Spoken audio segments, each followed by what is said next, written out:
ठाकुर जी को अगर किसी को अपना बनाना होता है, जैसे कोई ठाकुर जी को जानता नहीं है, ठाकुर जी को देखा नहीं है, लेकिन ठाकुर जी चाहते हैं कि ये कैसे करके मेरा रह जाए, उसके लिए ठाकुर जी मुरली बजाए।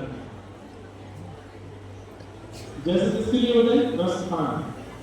रसखान को क्या मतलब? उसका कोई खानदान परिवार दूर दूर तक ठाकुर जी से कोई संबंध नहीं, लेकिन ठाकुर जी ने उसके लिए मुरली बजाई। जो रसखान दूसरे समाज के, जिनके कुल खानदान दूर दूर तक ठाकुर जी की कोई चर्चा नहीं, उनको वृंदावन में बसा दिया ठाकुर जी। क्यों? उनको मुरली सुनाई दी।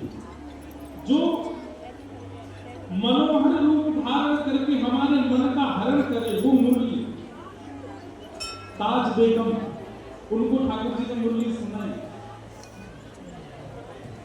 हमारे मदन मोहन जी के परम भक्त श्री काले खां, उनको ठाकुर जी ने मुरली सुनाई। जिनका दूर दूर तक कोई संबंध नहीं ठाकुर जी से, जिनके कुल खानदान में कोई ठाकुर जी का भक्त नहीं, प्रहलाद, उनके लिए ठाकुर जी ने मुरली बजाई। मुरली का मतलब धुन नहीं है, ठाकुर जी की छवि, ठाकुर जी का अनुभव जिस रूप में होता है उसी को मुरली, वेणु और वंशी कहते हैं। अब यहाँ बैठे इतने लोग हैं, मेरे द्वारा सुनाई गई कथा को आप किस रूप में सुन रहे हो, उससे अनुमान लगेगा कि आप मुरली सुन रहे हो, वंशी सुन रहे हो कि वेणु सुन रहे हो। मेरे द्वारा कही गई कथा आपको कैसे सुनाई दे रही है? कृष्ण नाम के एक देवता हैं, उन्होंने गोपियों के संग रास विलास किया था। वृंदावन में जन्मे थे, कंस को मारने के लिए आए थे। केवल एक सामान्य बाली परकोटी की बातें आपको समझ आ रही हैं, इसका मतलब आप वंशी सुन रहे हो। लेकिन आप बाह्य परकोटी की बातें जानते थे, लेकिन यहाँ बैठकर के आपको अलग अनुभव होने लगा।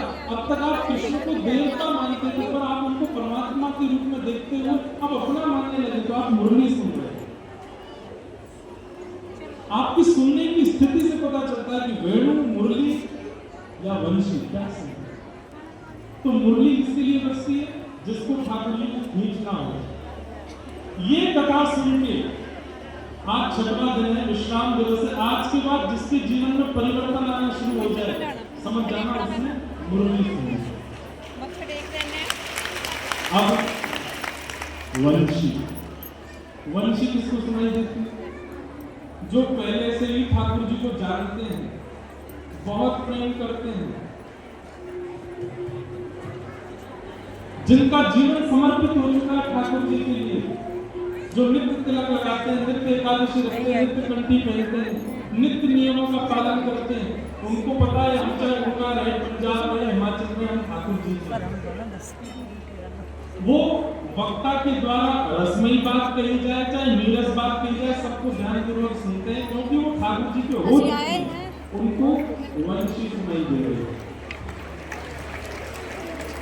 और वेणु, जिसको सुनने के बाद आप रुक ना पाओ, जिसको सुनने के बाद आप बैठ ना पाओ, जिसको सुनने के बाद आप सब भूल जाओ और आपका वश ना रहे अपने पर, तुरंत दौड़ने लगो वृंदावन जिस दिशा में, उस दिशा में दौड़ने लगे। ना तन की स्थिति रहे, ना धन की स्थिति रहे, ना लोक लाज मर्यादा कुल किसी का भी स्मरण ना रहे, बस कृष्ण चाहिए, उनकी प्राप्ति करनी है, बस अब वृंदावन जाना है, उनसे मिलना है, वही मेरे सर्वस्व में। ऐसी स्थिति बन जाए तो आप बहुत कम बनती। एक बार बात, मुरली ठाकुर जी ऐसे बजाते हैं, अधरों से हाथ नीचे, वेणु ऐसे तिरछी होगी, ठाकुर जी मुरली बजाते। वंशी ठाकुर जी ऐसे बजाते हैं, बिल्कुल जहां अधर है वहीं हस्त है, और जहां मुखमंडल सीधी की ओर झुक जाए और दोनों हस्तकमल ऊपर को हो जाए, ये वेणु। आपको वेणु गोपाल ठाकुर जी के दर्शन बहुत कम होंगे, जहां मुखमंडल ऐसे झुका हो और दोनों, वहां नेत्र भी ठाकुर जी के बंद हो जाते हैं, क्योंकि अत्यंत रस में डूब करके ठाकुर जी बजाते हैं। तो मुरली मनोहर लाल, वंशी बिहारी लाल और वेणु गोपाल, ये तीन ठाकुर जी के स्वरूप में। वंशी एक ही है, पर किस किस के लिए कैसे बजा रही है वो ठाकुर जी के प्रकार अलग। श्री राधारमण लाल जी बताओ क्या बजाते हैं? श्री राधारमण लाल जी मुरली मनोहर, उनके हस्त कमल थोड़े थोड़े नीचे और अधर ऊपर कैसे बजा रहे हैं? श्री राधारमण हाथ थोड़े से नीचे और गिरते लेना दर्शन करा। बिहारी जी उनके हाथ बिल्कुल ऐसे सीधे हैं, दोनों हाथ बराबर। ये क्या बजा रहे हैं? वंशी बजा रहे हैं। बिल्कुल जहां आधार नहीं हस्त कमल होगी। और वेणुगोपाल इसका स्वरूप प्रकट रूप में वृंदावन में कहीं नहीं है, पर हाँ किसी का भाव प्रगाढ़ होगा तो एक दिन श्री राधारमण जी के हस्त कमल ऊपर को दिखने लग जाएंगे, एक दिन बिहारी जी के हस्त कमल ऊपर को दिखने लग जाएंगे। जिस दिन ठाकुर जी के श्रृंगार में आपको यह अनुभव हो, जाके आपकी देखना बिहारी जी के हाथ नीचे दिख रहे हैं कि ऊपर है, राधा वल्लभ जी नीचे के ऊपर है, राधा। जिस दिन ये हस्त कमल नीचे से आपको एक क्षण के लिए लगे कि नहीं ऊपर की ओर है, अधर से ऊपर है, समझ जाना अब ठाकुर जी वेणु बजा रहे हैं और आप रास के प्रवेश के लिए अधिकारी हो।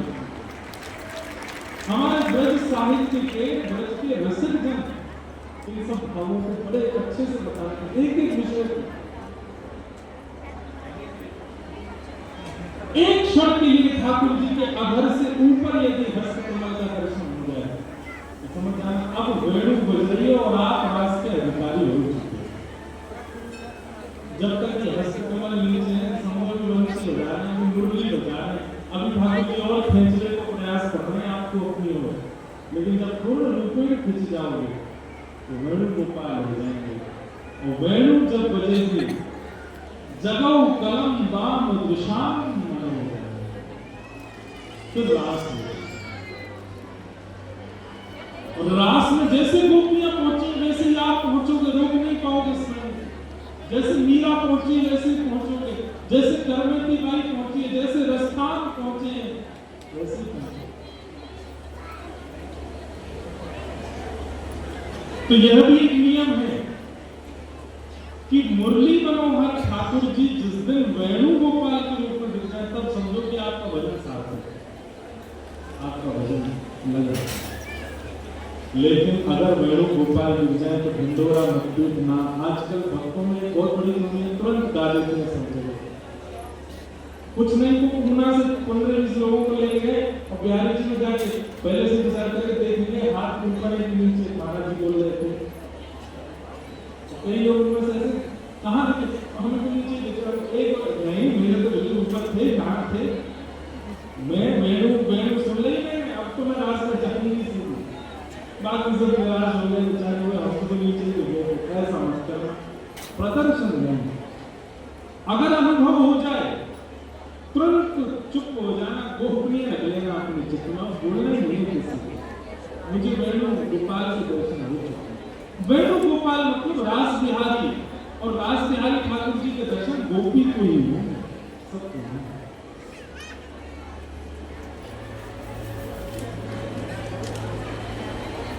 गोपियां सब दौड़ी, वेणु सुनते ही रोक नहीं पाई स्वयं को, दौड़ने लगी। जैसे पहुंचे भगवान ने सबका स्वागत किया, पतिव्रता नारी के धर्म समझाने लगे, सबको वापस भेजने के लिए भगवान कई उपाय बताने लगे कि ये सब सुना के थोड़ी डर जाएं, वापस चली जाएं। और गोपियां डरने वालों में से नहीं थी। ठाकुर जी डराए थे, तुम्हारा पतिव्रता धर्म टूट गया, अरे राम राम राम राम, अपने सास ससुर पति सबको छोड़ के आ गई। एक छोटे से बालक के